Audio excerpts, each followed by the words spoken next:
10.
Olá, boa tarde.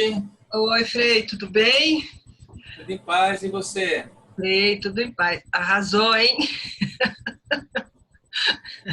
A gente fica Nosso quietinha, né? Mas povo interage bem. Tá tendo um barulho? Você tá ouvindo um barulho ou não? não, Ah, então ótimo. tá Eu liguei normal. aqui, eu liguei aqui o aparelhinho para refrescar e faz um barulho danado, mas se não tá aparecendo, então tá bom. Não, não está aparecendo, não. Ah, que bom. Ainda não estamos online. Tá bom. Vou preparar aqui. Bom, é aquele roteirinho, né, Frei? A gente vai fazendo algumas provocações boas, ainda mais agora que a gente está entrando na época em que o corona, acredito, vai ficar suspenso, né? Até 15 de novembro. Seria bom, né? Ai, se a gente pudesse falar, mas a gente não pode, senão a internet cai. Então, meu celular hoje não quer carregar. E sabe Nossa, que eu até prefiro, ele tá com problema na bateria faz tempo já, mas a gente vai empurrando, né? Sabe, mas eu prefiro esse formato, porque lá no Instagram a gente corre contra o tempo e a gente não consegue se concentrar bem. aqui no Zoom você não tem limite Não, de aqui live. não, aqui não. Então, Bom, eu abro uma sala, eu ponho ali 3 horas. Então, a gente fica tranquilo, que né? bom. Lá não, é 1 hora e não somos nós e vive caindo. Depende do que a gente falar, cai a conexão. E aqui você pode, daqui você transmite para onde você quiser. Sim, eu vou transmitir só para o Facebook. Mas Tá? se eu usar o OBS Studio, eu transmito para onde for preciso também. Mas Legal. aquele OBS Studio tá dando DR entre mim e ele. Não tá dando muito certo. Tá dando o quê? Tá dando DR, discussão. Mas DR entre quem? Você e DR a quem? gente está discutindo relação, eu e o OBS Studio. Ah, você e o OBS. Então, Parece ser bem complicado, né, mesmo, né? eu cheguei até uma certa fase. Aí eu tenho Tá. que baixar um certo plugin, colocar ali dentro, mas não dá certo isso. O plugin da Bascom Isso, exatamente. não funcionou? Não, é a coisinha aqui que não dá certo, Ah, sabe? tá. Mas sabe o que eu fiz? Eu vou entrar na pastoral da transmissão, lá da paróquia, e eles estão ampliando mesmo. E assim que eu tiver um tempinho, já fiz a parte teórica, vou fazer a parte prática agora. Uma que a gente está precisando mesmo de pessoas para transmitir as missas. E a Exato. paróquia tem muita transmissão, Frei. Muita. E nós já voltamos às missas presenciais há 2 meses. Não com a capacidade total, né? Mas a gente tem bastante. Deixa eu então preparar aqui para a gente já começar a nossa live. E vamos lá.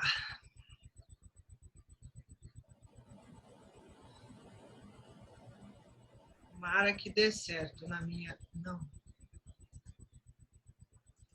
linha do tempo. Frei, eu ouvi quase nada da Bíblia hoje nas missas. No mês de setembro teve poucas iniciativas. Nós não estamos acostumados ainda, por incrível que pareça, esses 2 meses, para alguns 1 mês de retomada, a gente ainda está meio perdido, as coisas eles não voltaram ao ritmo normal. Já Não sei estamos como vão voltar. E já estamos na 26ª semana do Tempo Comum. São 33. Daqui a pouco é Cristo Rei já. Exatamente. Nossa. Voa o tempo. Muito rápido.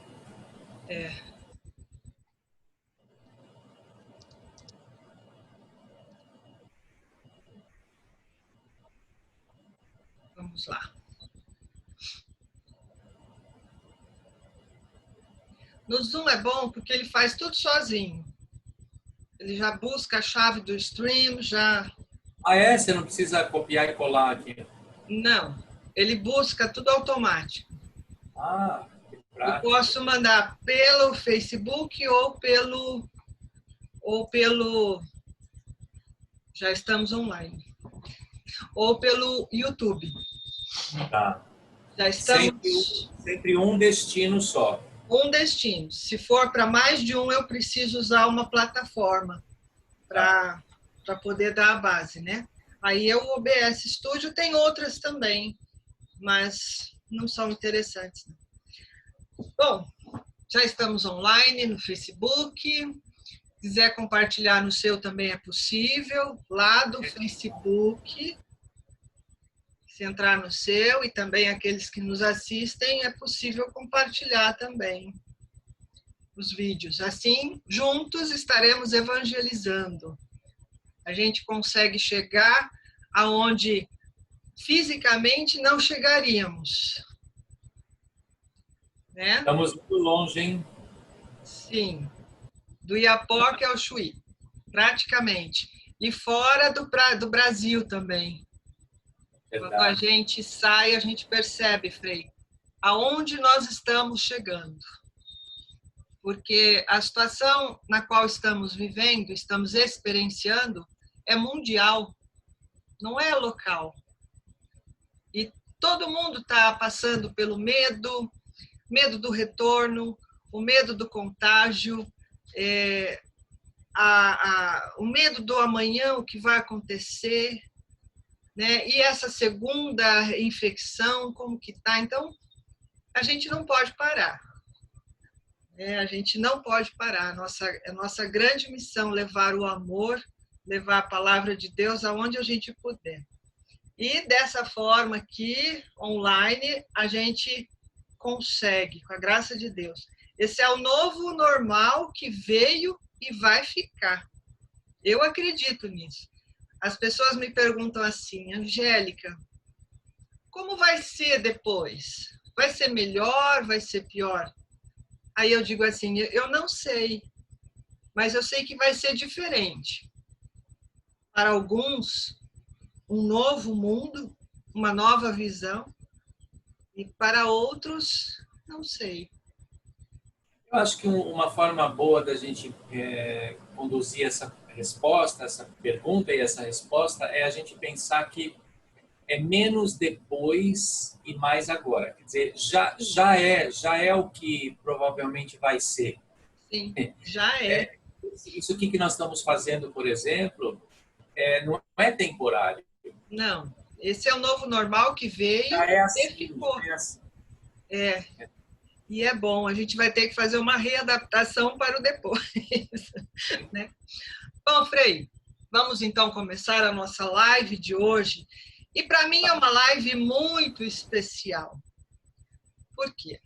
Bom, eu sou Angélica Manzano, para aqueles que não me conhecem, sou oblata beneditina, apaixonada pela vida, apaixonada por sabedoria. Sou oblata beneditina na comunidade Cristo Rei, na cidade de Presidente Prudente, interior paulista, uma cidade quente, está muito calor aqui. E hoje, dia 27 de setembro, a nossa querida Igreja Católica comemora o Dia Nacional da Bíblia. E não poderia passar, simplesmente passar. É uma grande comemoração, porque a Bíblia é a palavra de Deus, é o nosso pão da palavra. É um dos nossos alimentos que Deus deixou para nós. E o nosso convidado de hoje para falar sobre a Bíblia é um convidado muito especial, o Frei Guilherme Anselmo. especialista nas Sagradas Escrituras. O meu conhecimento rastejante, vou ficar quietinha aqui hoje, porque o Frei tem palavras que nos induzem a uma espiritualidade, ao encontro com o transcendente, a sairmos de nós mesmos e irmos ao encontro do próximo. E essa é a nossa grande missão aqui, porque o nosso caminho para o céu não é um caminho direto. O nosso caminho para o céu passa pelo próximo. E é muito importante a gente escutar essas palavras com os ouvidos do coração. Escutar. É importante que quem esteja junto conosco aqui hoje, ou aqueles que nos escutarem futuramente, tenham essa importância, fiquem atentos a esse importante detalhe, que a escuta à palavra de Deus deve ser feita com os ouvidos do coração. Em vários momentos na liturgia da palavra, a gente escuta o comentarista, o padre dizer: escutemos. Então, assim vamos começar hoje, né, Frei? Eu já me apresentei, agora eu gostaria que o Frei se apresentasse para nós e também fizesse a oração inicial. Eu sou Frei Guilherme, sou frade da Congregação Missionária de Santo Inácio de Antioquia, sou frade inaciano, sou natural daqui de São Paulo, da capital, moro aqui na paróquia Nossa Senhora de Fátima, hoje estou cumprindo a minha missão. Como ela disse, sou pesquisador da área da Sagrada Escritura já há muitos anos. Eu me aproximei da Sagrada Escritura por causa de uma língua. Aqui eu me dedico há pelo menos 30 anos, que é a língua grega. Isso me aproximou do estudo, né, da Sagrada Escritura, não da Sagrada Escritura, mas do estudo da Sagrada Escritura. E hoje sou professor de Bíblia, de algumas disciplinas bíblicas, e um pesquisador e um apaixonado pela Sagrada Escritura, pela mensagem que ela transmite, pelo projeto que ela nos apresenta e nos propõe para a vida. Agradeço o convite. A Angélica acompanho há algum tempo, tenho visto muitas das suas lives e o que ela disse sobre mim é verdade sobre ela. Ela também, com as suas palavras e com o seu jeito de conduzir as reflexões e de promover as reflexões, vem ajudando muita gente de muitas formas a encontrar esperança, a buscar em Deus as respostas e as propostas para a vida. Então, agradeço a oportunidade de estar aqui com você mais uma vez. Acho que é a terceira vez que nós estamos aqui, ou a segunda vez que estamos fazendo uma live juntos. Agradeço muito o convite e a oportunidade. E peçamos juntos a Deus que nos ilumine. Ele que reuniu sempre em torno de si homens e mulheres que chamou e que responderam generosamente, como São Bento, e que nos convida nessa tarde a inclinar o ouvido do coração, a ouvir os preceitos de um bom pai, um projeto bom e que faça sentido para a vida. Que o Espírito Santo de Deus nos ilumine para que possamos ouvir, compreender, assumir e testemunhar, transformando o mundo a partir da nossa escolha, do nosso testemunho. Por Cristo, Senhor nosso. Amém. São Jerônimo, rogai por nós, do Pai, do Filho e do Espírito Santo. Amém. Que gostoso, Frei. Num domingo, no dia do Senhor, no dia da Bíblia, em que a Igreja comemora o Dia Nacional da Bíblia, isso em função do São Jerônimo, dia 30, a Igreja, na liturgia, a Igreja fará memória a São Jerônimo. A ele devemos a Bíblia que temos hoje. Foi o tradutor da Bíblia para o latim, né? E o grande E foi ele que nos deixou a grande frase, o grande ensinamento: ignorar as Escrituras é ignorar o próprio Cristo. Isso é muito sério, né? Quando a gente pensa na Bíblia. A Bíblia é um livro. Um livro. Se a gente for olhar com os olhos humanos, a Bíblia é um livro, como qualquer outro livro. Só que não, né? A Bíblia não é qualquer livro. Ela não é um livro como os outros. Não é uma simples obra literária. A Bíblia é a maior obra literária de toda a história. Como alguém permitiria escrever sobre a sua história, com mais de 40 escritores, em tempos e épocas diferentes, mas eles disseram as mesmas coisas. E isso, chegamos então à Bíblia, a maior obra literária de todos os tempos. Frei, fale para nós um pouquinho da origem da Bíblia. Uma das coisas mais fascinantes que eu acho dessa obra literária, como você escreveu, é que ela é resultado de experiências de vida. Ela não é resultado de um escritor ou de alguns escritores que sentaram para escrever uma obra literária, ou seja, que decidiram de alguma forma produzir um texto, como se produz um romance ou uma poesia ou uma novela ou uma prosa ou uma narrativa. Tampouco de escritores que decidiram contar uma história como um narrador histórico, ou como um jornalista, por exemplo, e que são textos incríveis e que fazem uma diferença enorme nas nossas sociedades. Mas esses textos bíblicos que nós temos como centro da nossa fé, nós cristãos e também os judeus, esses textos, eles não são resultado de um processo desses. Eles são resultado de experiências de vida. O que nós lemos ali são histórias humanas, de pessoas, grupos, pequenas ou grandes comunidades e de um povo. São histórias de gente, como a gente.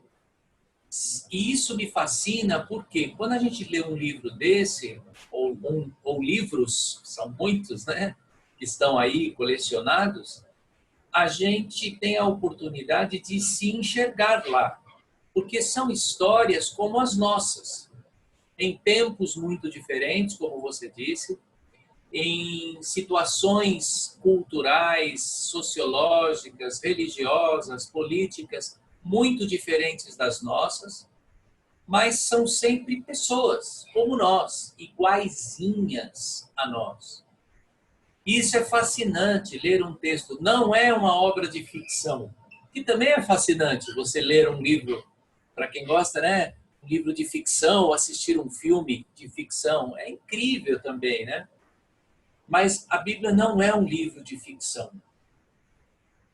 O que está escrito ali é história humana. Às vezes é até difícil enxergar essa história com clareza, porque são textos tão antigos e escritos de formas tão especiais, com estilos que já nem existem mais nas literaturas, que as histórias ficam tão escondidas atrás de imagens, símbolos, lendas, mitos, né? Que a gente acha que são histórias de anjos, de espíritos, de coisas. Não! Os textos bíblicos são história de gente.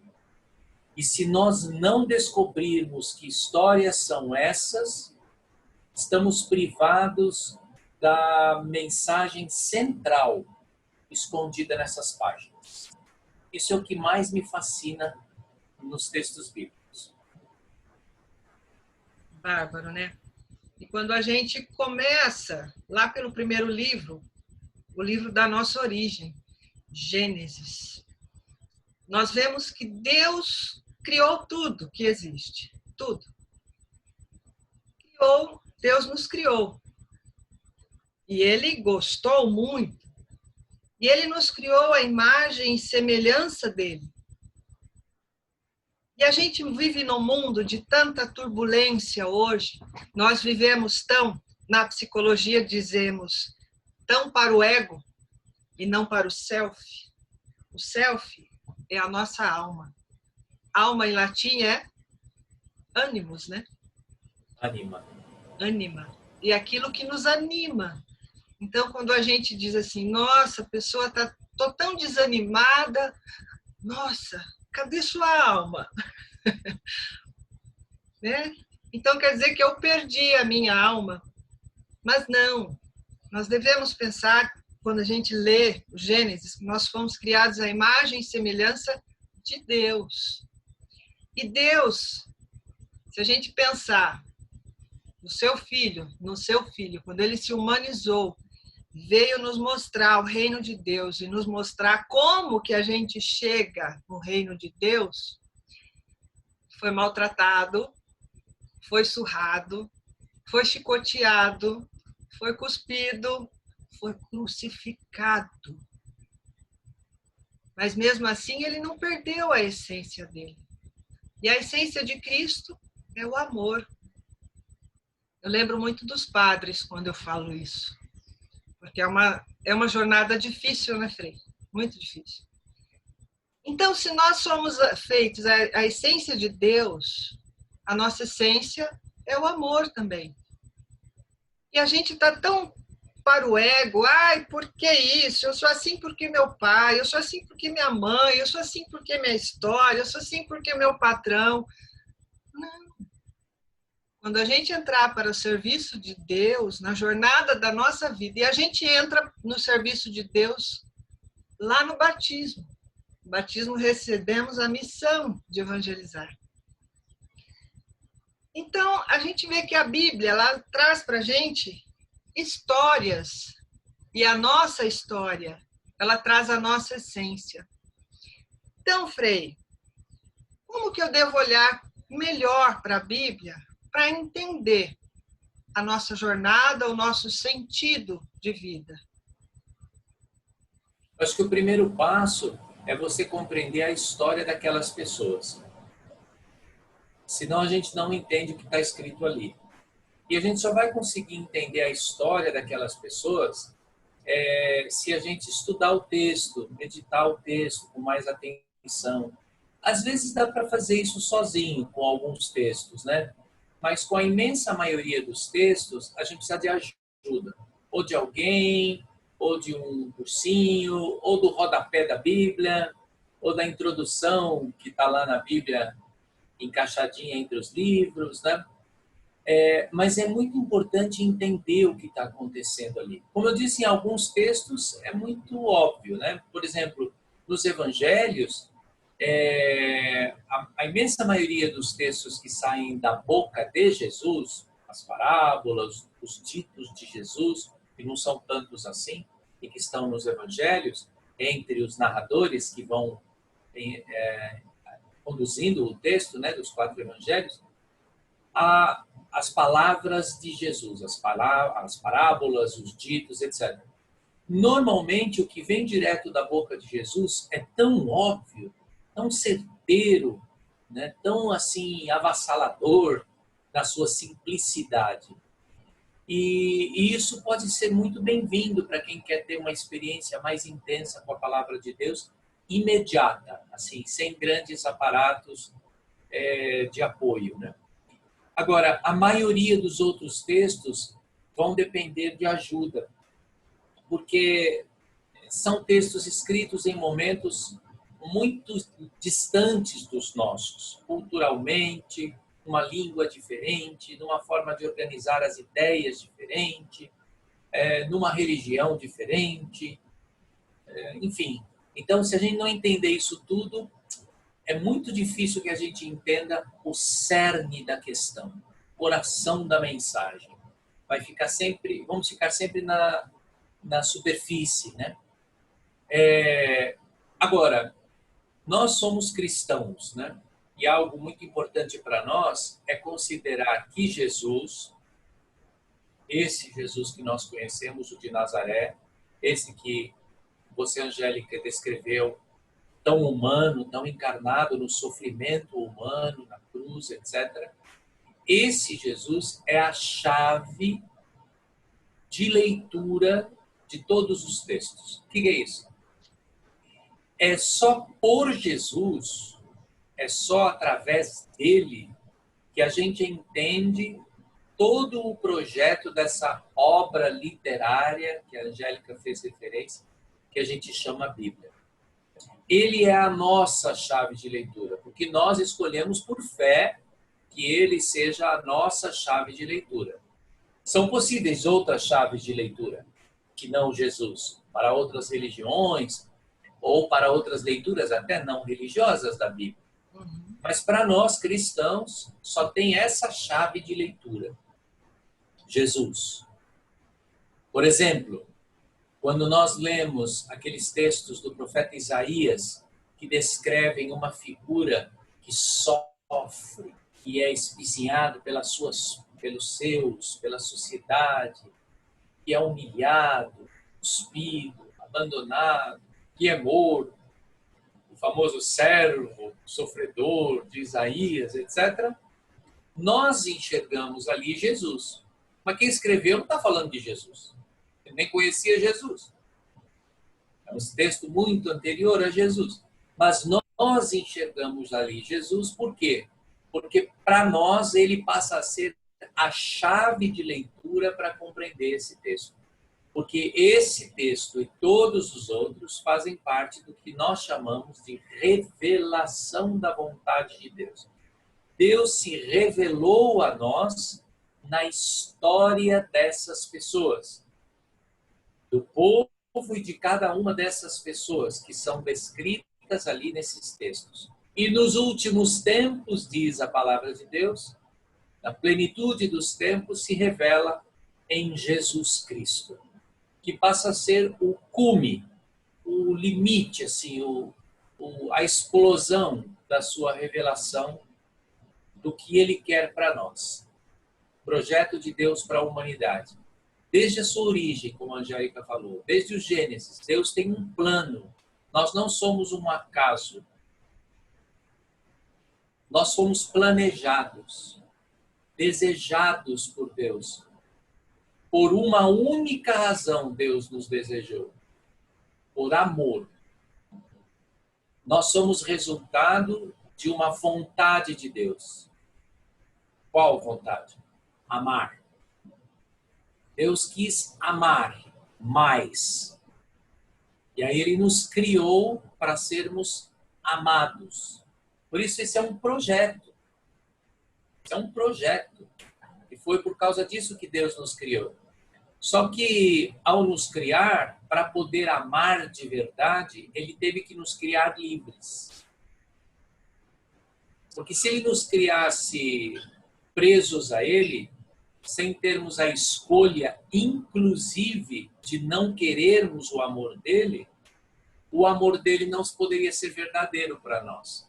Nós seríamos obrigados a ser amados e a amá-lo. Então o amor não seria verdadeiro. Foi tão arriscado esse projeto de Deus, né, que ele nos fez livres. Então é muito arriscado, a gente pode não querer Deus.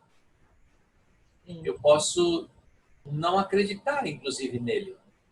Posso rejeitar o seu amor. E mesmo assim ele seguirá me amando. Né?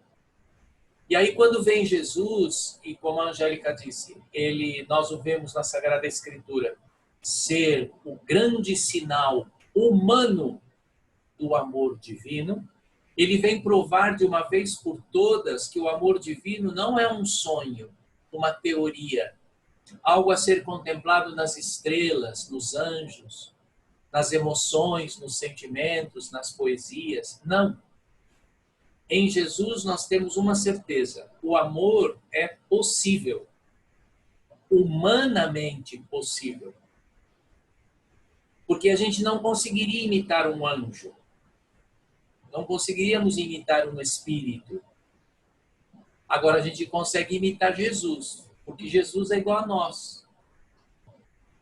É idêntico a nós. Ele é o que nós somos. Então, se ele fez, eu posso fazer. Tudo, tudo. Milagre, milagre. Ressuscitar, uai. A gente não espera ressuscitar? É tudo, tudo. Então, a Sagrada Escritura encontra em Jesus o ponto mais evidente, mais claro e mais óbvio do projeto do Gênesis, do projeto do amor de Deus, e que foi sendo revelado na história, experimentado na história do povo e vivido na carne de Jesus. E hoje as pessoas falam assim, a gente escuta muita coisa, né? Mas para ler a Bíblia, eu preciso ter fé? Porque eu leio a Bíblia e eu não entendo nada. Hoje tem, pela internet, tem muitos cursos, muito curso de teologia, professor Felipe Aquino, enfim, cursos bons que a pessoa pode, né? Mas, Frei, o que é preciso para ler a Bíblia e crer que a Bíblia é verdadeira? Então, é possível você abrir este livro e ler este livro sem fé. É claro que é possível. Ele é um livro. Como você começou dizendo, a princípio são vários livros, na verdade, né? Mas eles estão todos juntinhos aqui, organizadinhos aqui, num lugar só, e disponível em quase em todas as línguas do mundo. E você pode abrir, folhear e ler do jeito que você quiser. E você pode ter fé ou não, você pode ter fé, ser de uma outra religião, que não a religião ou as religiões envolvidas aqui na Sagrada Escritura. Sim, é possível. A diferença é que quem lê com fé assume que este livro é a grande herança, testamento, objetivo, projeto da sua vida. Então, se eu tenho fé, a minha leitura vai partir de outro princípio. Eu não estou lendo só um texto. Eu estou lendo um texto que, para mim, é projeto da minha vida. Então, o meu comportamento diante desse texto vai ser diferente. Aí, beleza, quando eu abro, eu vou, de fato, encontrar textos fáceis, deliciosos, óbvios, e vou encontrar textos muito difíceis de entender. Seja pelo vocabulário, seja pelas imagens, seja, né, por várias razões. E aí eu tenho dois caminhos. Um muito simples, pode ser feito por qualquer pessoa. Ler sem muitas pretensões. Você lê e entende o que você conseguiu entender, mas não viaja muito. Dessa forma, Deus falou ao seu coração, porque Deus sempre vai falar ao seu coração quando você lê a Bíblia. Dessa forma, Deus falou ao seu coração, alcançou você, aquilo fez algum sentido para o seu coração, satisfaça-se com essa experiência e coloque em prática o que está escrito aqui. Mas não começa a viajar. Ah, olha, eu não entendi isso aqui, mas eu acho... Não ache nada. Não ache nada, que é muito arriscado. Se você entendeu, beleza. Você não entendeu, você não entendeu. Esse é um caminho muito simples e que vai ser válido para muitas pessoas que querem ter uma experiência mais simples, radical e espiritual na simplicidade da palavra de Deus. Ela é possível, Deus age, fala e faz grandes coisas no coração das pessoas. Um outro caminho é você ler o texto, não entendi o que está escrito aqui, e aí você vai entender estudando.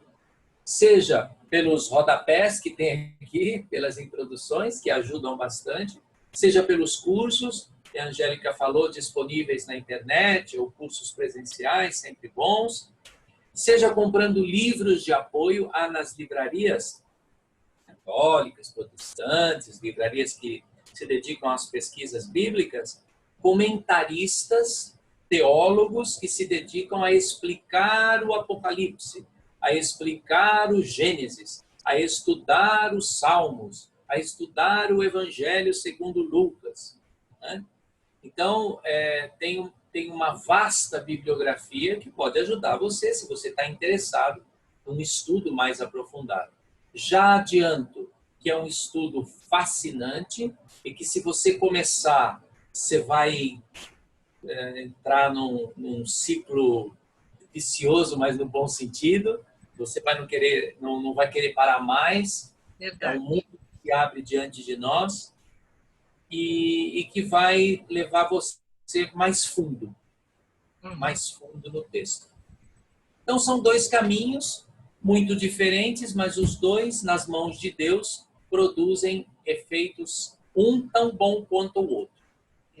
Então, a fé... E não pode fazer é viajar na maionese, é inventar coisa, é dizer coisa que você não sabe. A gente não pode perder, a gente não pode perder a razão, então. A fé e a razão, elas andam juntas. Tanto que tem uma encíclica, né? Fides et Ratios, fé e razão. Isso, exatamente. Uma imagem que eu gosto muito, que vale para a leitura da Bíblia, mas vale para qualquer esforço nosso para nos manter com os pés no chão, da razão, do pensamento, da história, que foi a escolha que Deus fez, hein? Nunca nos esqueçamos, quando Deus resolveu se encarnar, assumir a história, foi essa a escolha que ele fez. O chão. Foi no chão da história que ele escolheu revelar-se definitivamente em Jesus. Então a gente não pode abrir mão do chão. Somos homens do céu, do etéreo e da eternidade. Mas nós construímos o projeto de Deus, anunciamos, proclamamos no chão da história. Eu gosto muito de uma imagem assim, Angélica. Compreender a razão como um círculo. Imaginem um círculo que quer ser perfeito, né? Como a razão quer ser perfeita, a gente faz perguntas e busca uma resposta. E elabora uma tese e tem uma antítese, e busca uma síntese. E vamos produzindo pensamentos científicos que buscam fechar os círculos, né? Essa é a intenção dos processos racionais, fechar círculos.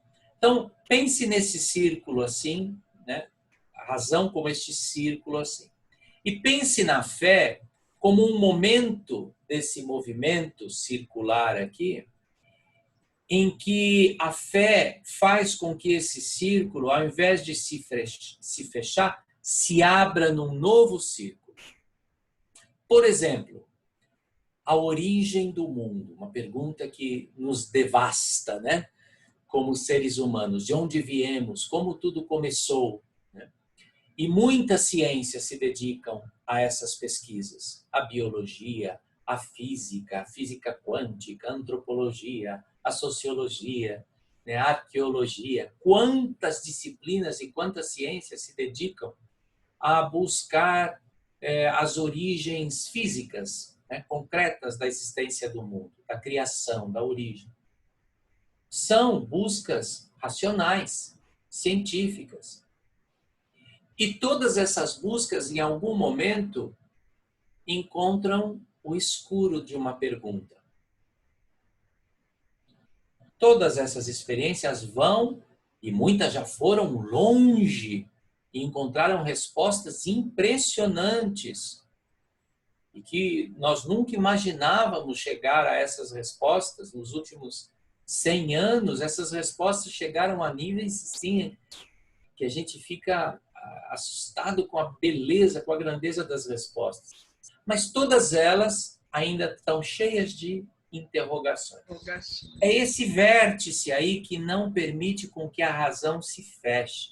Por quê? Porque a razão não vai nos preencher completamente. Ela não é negociável, nós não podemos viver sem esses processos racionais, senão nós viramos bicho. Sim. Precisamos dos processos racionais, mas eles não são suficientes. Precisamos nos lembrar que há algo para além da razão. A isso nós chamamos ou acessamos através da fé. A fé nos lança mais longe ou mais fundo. Então, o cientista, nós costumamos ter um jargão na teologia, né, que diz assim, o bom cientista, no processo científico, num determinado momento, se ajoelha diante do mistério. Ele não abandona a sua ciência.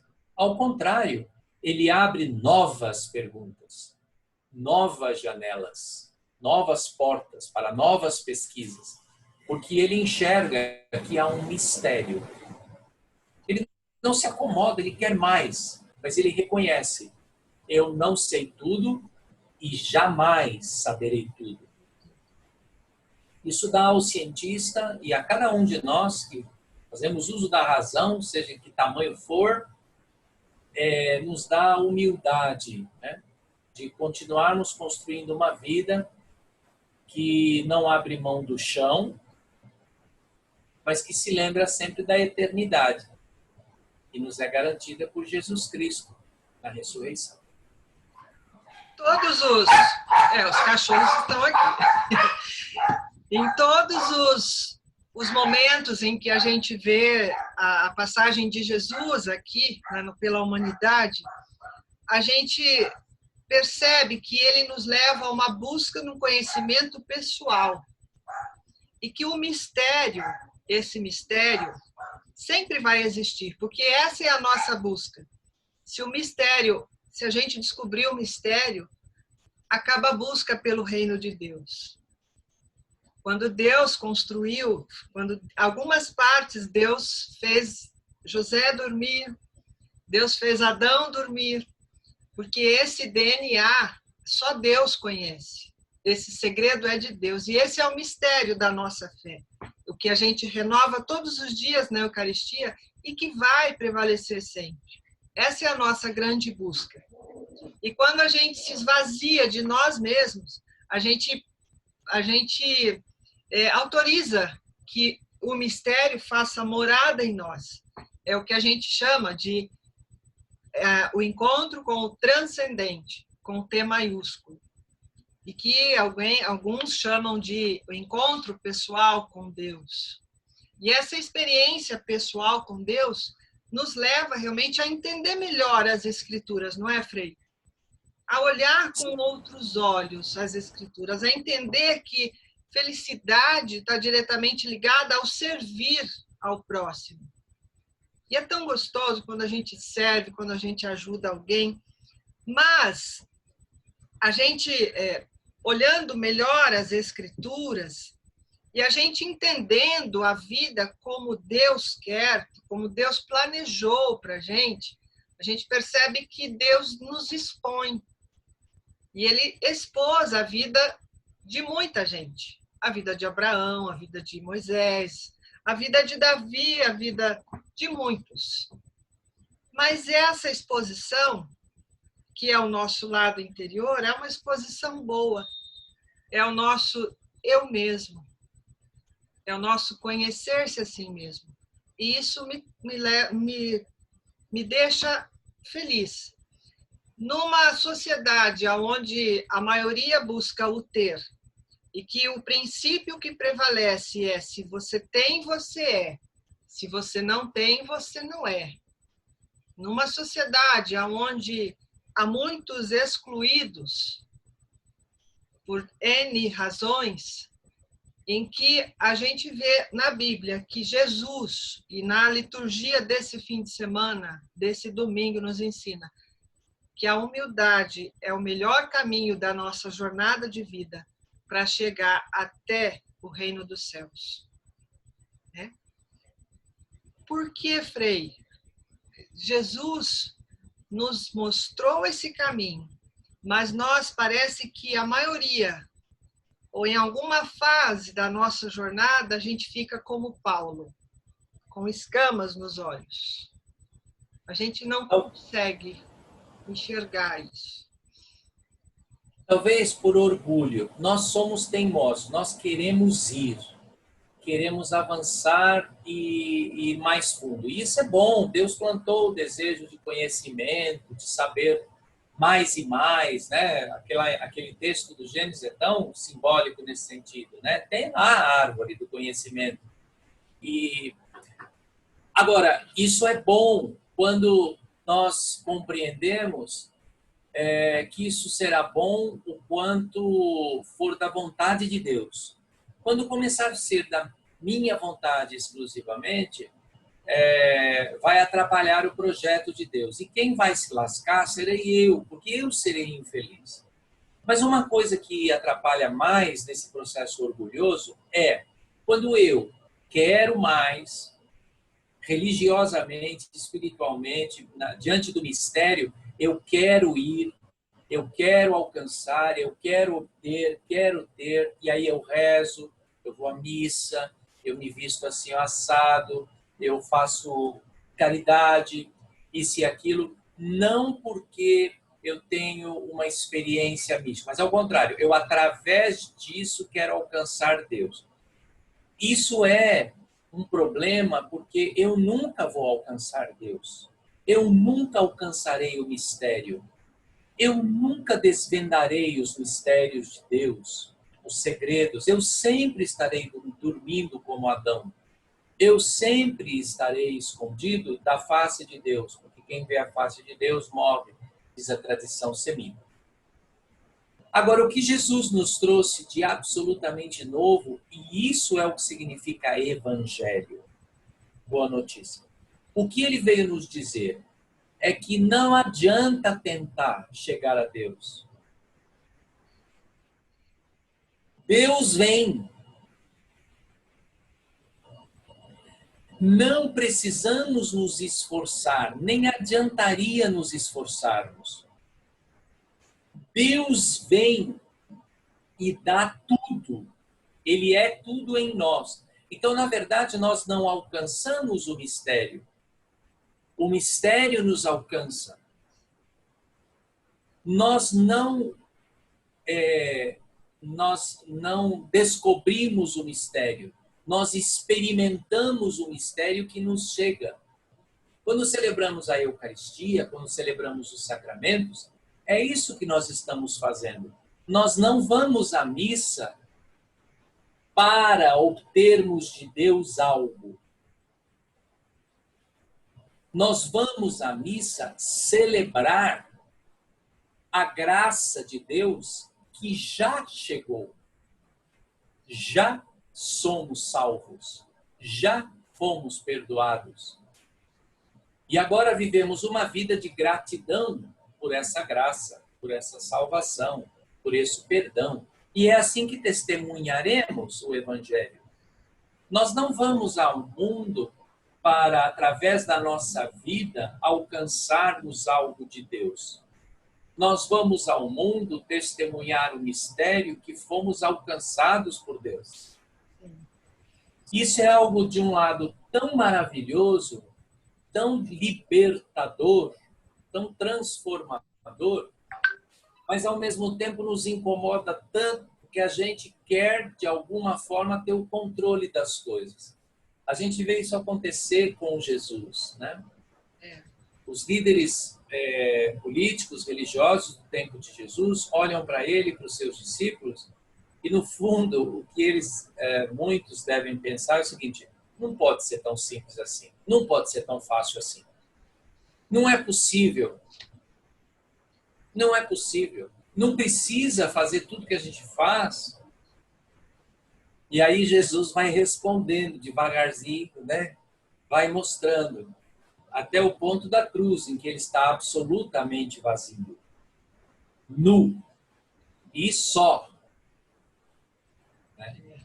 Absolutamente só na cruz, na sua humanidade. Com ele estamos nós. para provar que o orgulho que nós temos não é necessário. Deus já nos deu tudo. Vivamos e isso é o que significa a palavra Eucaristia. Eucharistó, em grego, esse verbo, de onde vem o substantivo Eucaristia, significa gratidão. Os gregos hoje na Grécia, quando dizem obrigado, eles dizem Eucharistó. É até engraçado para nós ouvirmos que é uma palavra para nós tão grande, né? Eles usam isso no dia a dia, significa obrigado. Vivamos essa gratidão. Isso transformará o mundo. Mas a gente percebe, lá no Antigo Testamento, em umas passagens de um dos profetas, Deus chamou o povo de recalcitrante, povo teimoso. Frei, a história se repete? Já se repete lá. Os textos do Antigo Testamento, os especialistas que se dedicam a estudar alguns grupos dos textos do Antigo Testamento, o Pentateuco, por exemplo, eles afirmam isso, que esses textos nascem já de uma releitura da história. E essa releitura é assim: nós que fomos escravos no Egito, que passamos tudo que passamos lá, enfrentamos aquele deserto, chegamos na terra, tivemos que lutar contra os inimigos que tinham se apossado da nossa terra. Nós que construímos uma sociedade com tanto sacrifício no processo dos juízes, na reconstrução da nossa identidade. Depois, quisemos um rei contra a vontade de Deus, mas nós quisemos um rei. Tá bom, Deus ungiu um rei, ungiu outro rei, ungiu um terceiro rei, e a nossa sociedade foi crescendo, e parece que estava dando tudo certo, só que não, porque a gente tinha templo, a gente tinha palácio, a gente tinha exército finalmente, tínhamos fronteiras, mas nossos órfãos estavam famintos, nossas viúvas abandonadas, nossos pobres e doentes excluídos. Aí o nosso reino se dividiu, porque os profetas nos ajudaram a perceber que a gente estava no caminho errado. O que a gente fez? Outro reino. E aí a história continuou se repetindo, a gente se afundando no orgulho. Vieram os vizinhos, países poderosos que estavam crescendo e nós enfraquecendo com as nossas divisões internas. E falimos enquanto sociedade. Fomos parar na Babilônia, destruídos por nós mesmos e pelas consequências das nossas escolhas. Pois bem, parece ter sido nessa hora que os principais textos bíblicos surgem, como textos. Na hora da gente recontar toda essa história e aprender com ela. Parece que foi depois da Babilônia que a maioria dos textos foi escrito, se não todos, alguns chegam a dizer que todos, e que as tantas tradições orais que nós tínhamos, e talvez um ou outro texto, foi compilado e virou a coleção de livros sagrados que passou a ser a grande herança do povo. Foi nessa hora de recontar a nossa história. Só que a essa altura, nós já não tínhamos a terra. Estou falando nós, estou me colocando no lugar de Israel, né? Uhum. Já não tínhamos a nossa terra, já não era nossa. Aquela amada terra prometida a Abraão, conquistada pelas mãos de Moisés e de seu povo, sem que ele tivesse entrado, já não era nossa. E não voltou a ser. Quando Jesus chega, a terra ainda não é nossa. E, de novo, o que o povo quer? Um rei. Um herói. Um mito. É o que eles querem de Jesus. Eles já tiveram Davi, tiveram Saul, tiveram Salomão, tiveram Jeroboão, tiveram centenas de pessoas, dezenas de reis, centenas de pessoas, heróis. Agora sim, agora Deus vai fazer a mágica. Então, Angélica, parece que a gente não aprende. Deus não desiste. Não. Mas a gente é teimoso para chuchu. Nós somos. Povo de cabeça dura. Povo de cabeça dura. Ele chama, né? Povo de cabeça dura. Se não fosse Moisés, ali, alguém interferir por nós, Deus já teria acabado com tudo. Mas mesmo sendo cabeça dura, Deus nos ama. E é tão gostoso quando a gente descobre, quando a gente sente esse amor, né? Eu fui para a teologia para descobrir quem era Deus. Porque eu, em algum momento, eu perguntei, cadê Deus? Aí, um arcebispo que acolheu minha família naquela hora falou, você vai fazer teologia, e daqui a 3 anos você vai voltar. Eu fui. E aí eu voltei lá com o diploma da teologia. E aí ele perguntou de novo, onde está Deus? Eu falei, está em mim. E a gente responde isso na missa. Meu Senhor esteja convosco. E a gente responde que Ele está no meio de nós. Mas a gente é cabeça dura, a gente não entende. E a gente quer milagre. A gente quer que fique tudo bonzinho. A gente quer herói, um super-herói da Marvel, né? Assim, vem, resolve tudo, fica bonzinho. Não, só que não é assim. A pedagogia de Deus, a pedagogia de Jesus, é um pouco difícil para a gente entender na nossa humanidade. E Deus deixou o plano para a gente, lá no sermão de uma certa montanha, felizes os que choram. Se eu estou chorando, como é que eu vou ser feliz? Feliz dos aflitos, se eu sou aflita, se eu estou aflita, como que eu vou ser feliz? Mas a gente precisa entender isso. Se eu olhar com os olhos humanos, eu não entendo. Somente com o olhar divino eu entendo. E para isso a gente precisa subir a montanha. Montanha é de pedra. Pedra lembra Pedro, Pedro lembra igreja. Então a nossa montanha é a igreja. Eu preciso ir à igreja para renovar a minha fé, né? Mesmo nesse tempo de pandemia, eu preciso assistir às missas pela internet, sim, para renovar a minha fé, escutar a palavra de Deus. E é importante para ver se a minha cabeça não fica tão dura, né, Frei? Eu preciso disso. E é tão gostoso quando a gente se propõe a uma missão, assumir uma missão como essa aqui agora. Simples, mas Deus é simples. Os santos tiveram uma vida simples, né? E quando a gente toma contato com a palavra, a gente só encontra felicidade. Porque a Bíblia só contém fórmulas de felicidade, mas a gente é cabeça dura, a gente precisa entender isso. Para entender, eu tenho que estar ali, eu tenho que estar na missão. E isso que é gostoso. E para que tudo isso acontecesse, a Bíblia também nos traz, nos leva à religião. A Bíblia reforça a minha espiritualidade. E a Bíblia me leva a uma religiosidade. Mas também é uma política. E a gente escuta assim, religião e política não se discute. Isso é verdade, Frei? É verdade. Para aqueles que não querem viver o projeto de Jesus para a vida, para a história, para a realidade, para o chão, é verdade.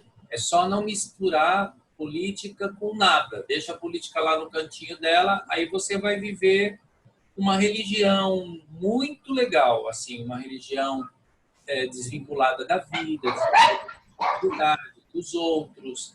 Você vai construir uma família bastante alienada, né? Você vai construir, ser um profissional, se você não se envolve com a política, você vai construir um profissional e uma carreira que provavelmente não vai servir para ninguém nem para nada. Então, É uma opção para aqueles que não querem viver a vida de verdade. Quer viver uma ilusão, quer fugir da realidade, etc. Agora, quem quer assumir o projeto de vida, esse do chão, da carne humana, precisa estar em sociedade e conviver em sociedade. E conviver em sociedade demanda atitude e opção política. Vejam, eu estou me referindo à política mesmo. Não estou me referindo a um partido político, a uma ideologia política. Estou me referindo à atitude política, a fazer escolhas. Ilude-se aquele que acha que não precisa tomar partido na sociedade. Não, partido político. Partido, tomar lados. Isso não existe. Não existe, nem na matemática. Você sempre vai ter que fazer escolhas. Jesus nos ensina a fazer essas escolhas. Como? Olha, veja que escolhas ele faz. Se as escolhas de Jesus não são políticas, são o quê? Se a morte de Jesus não foi política, foi o quê? Então nós precisamos parar. Eu sei que é amargo esse assunto política para nós, brasileiros, e para muitas sociedades, porque a nossa política se tornou muito amarga, estou muito suja, fedida, feia de ver. Mas não é a política, são os políticos. Então a gente precisa corrigir, porque quem são os políticos? Somos nós. De onde saíram os políticos? Saíram das nossas famílias. Você acha que eles brotaram de onde? Eles brotaram da nossa sociedade. Foi a nossa sociedade que gerou essas pessoas. E eu fico, às vezes, muito preocupado quando algumas pessoas da minha idade, 40, 50, eu tenho 49, 40, 50, 60 anos, dizem assim, essa sociedade está perdida mesmo. Bom era no meu tempo, na minha adolescência, na minha juventude, que a gente aprendia patriotismo, moral. Meus irmãos, todos esses que estão no poder hoje, são desse tempo aí, viu? Todos esses são da minha faixa etária. 40, 50, 60 anos. Todos eles estudaram OSPB, Educação Oral e Cívica, hastiam bandeira toda semana, cantavam o hino nacional, tinham bons costumes. Então, a gente tem que colocar as coisas, os pingos nos is, né? Do que estamos falando quando falamos de política? Isso é muito importante. E sim, política é um assunto da religião. Para isso temos a doutrina social da Igreja. Nós católicos, eu digo, né? Nós temos a importantíssima doutrina social da Igreja. E para isso temos a Sagrada Escritura. Leia o Êxodo. Leia os Juízes. Leia os profetas e encontre os profetas fazendo política o tempo todo em nome de Deus. Leia os evangelhos. Veja as escolhas políticas que Jesus faz, que os seus discípulos fazem, que Paulo faz. Paulo era de um partido, ele era fariseu. Que novas escolhas políticas ele faz. Então, não tenhamos medo da política verdadeira, a política na sua essência. Para terminar, eu me lembro sempre do conceito da política. Ela nasce, ou pelo menos se desenvolve, na Grécia Antiga, em paralelo com o desenvolvimento de um conceito que nós teremos como um dos principais conceitos políticos do mundo, que é a democracia. E lá tinha duas atitudes sociais. Uma era a atitude do politikos. Polis, em grego, era a cidade, a sociedade organizada. Era polis. Então, quem tem uma atitude da cidade, da sociedade, ele é politikos, daí polis, politikos. Sabe qual era o contrário do politikos? Entre os gregos? Era o idiotes em grego. É verdade. Idiotes significa aquele que vive para si mesmo. Para si mesmo. Idio em grego é si mesmo, né? Mesmo. Idiotes é o que vive para si mesmo, para o ego, como a Angélica fez referência à abordagem psicológica. A si mesmo. Então, o contrário do politikos é o idiotes. Então, não sejamos idiotas, sejamos políticos, cidadãos. E é o que Jesus nos ensinou, a sair de nós mesmos em busca do outro. Esse é ser sistêmico dentro da polis. É a nossa missão aqui, ser sistêmico. Então, veja só, política é bonito e é gostoso. Eu, a partir do momento que eu convidei o Frei, eu fiz uma política. E quando o Frei aceitou estar aqui nesse momento, nessa missão, o Frei também foi político. Então, olha só que bonito que é. Na Bíblia, Deus nos diz, através de Paulo, tudo é permitido, mas nem tudo me convém. Nós temos as leis humanas, nós temos o Código, a Constituição, as leis penais, enfim, N leis. São leis boas, leis que garantem a dignidade da pessoa humana. Todo ser tem direitos desde a concepção. E a concepção é no momento da união dos gametas masculino e feminino. É no momento em que só Deus sabe o que acontece. Só Deus sabe. Ninguém vai descobrir na nossa humanidade. Até o último suspiro, a morte. Quando a gente volta, morte humana, mas a vida continua do outro lado do caminho, como nos diz Santo Agostinho. Né? A lei humana me permite fazer aborto, permite-me o divórcio. A igreja, em alguns casos, também, quando fere a dignidade da pessoa humana. Não é assim, a igreja não permite, o que Deus uniu, o homem não separa. Sim. A gente já, né? A igreja já humanizou essa questão. A todos. Então, Frei, é muito bonito tudo que a gente vê. É questão da gente abrir os olhos para a Bíblia. A Bíblia tem fórmulas essenciais para todos os lados humanos. Nós somos seres biológicos, psicológicos, sociais e espirituais.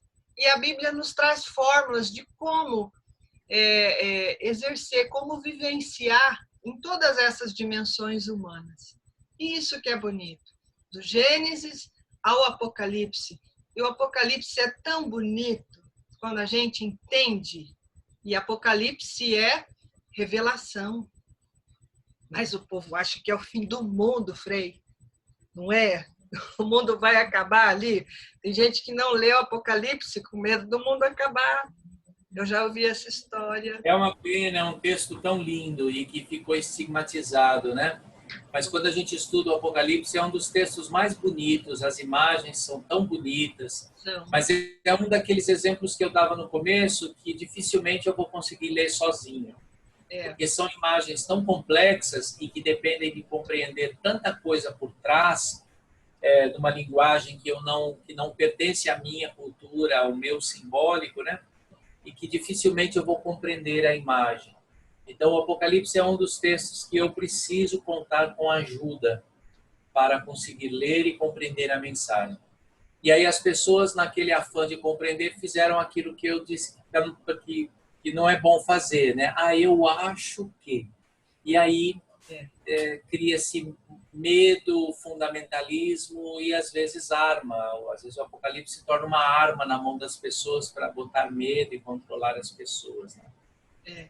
Então, não desanime diante dessas dificuldades. Tem muita gente hoje que se dedica, até não muito tempo, ninguém tinha acesso ao estudo bíblico da Igreja Católica. Uhum. Não estou falando de 1000 anos, não, estou falando de menos de 100. Sim, quando eu era criança, a gente não pegava a Bíblia ficava de enfeite, bonita, dourada, mas era enfeite lá. Eu tinha até medo, porque senão a gente apanhava. Hoje você pode estudar qualquer livro, qualquer texto bíblico em cursos simples, rápidos e também em cursos de graduação, pós-graduação, doutorado. O tamanho que você quiser ter de estudo e de pesquisa do texto, você vai ter. E a internet é um canal para isso, mas também as paróquias, os centros de pesquisa, as faculdades de teologia, que além dos cursos de graduação, oferecem sempre outros tantos cursos. Os centros pastorais que oferecem cursos para leigos. Aqui em São Paulo isso é muito comum, certamente aí na região de vocês também. As paróquias, as comunidades. Então, assim, não desanime diante das dificuldades de leitura e de estudo dos textos bíblicos. É muito importante nos dedicarmos a isso.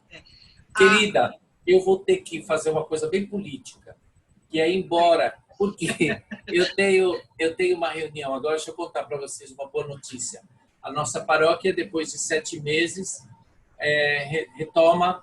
Está retomando, depois de quase todas as paróquias aqui no nosso entorno já retomaram, né, as atividades.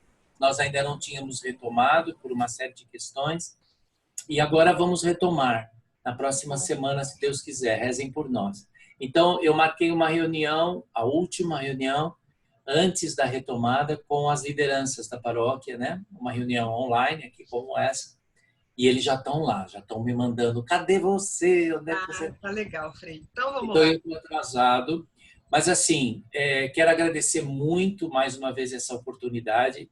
Reforçar meus parabéns pela iniciativa que você tem tomado de abrir espaços efetivos, bonitos, ao mesmo tempo efetivos e ao mesmo tempo bonitos, de diálogo, de encontros, de assuntos dos mais diversos, desde aqueles seus preferidos, beneditinos, a tantos outros que abrem a possibilidade de falar de coisa séria, de uma forma séria, mas ao mesmo tempo boa, acessível.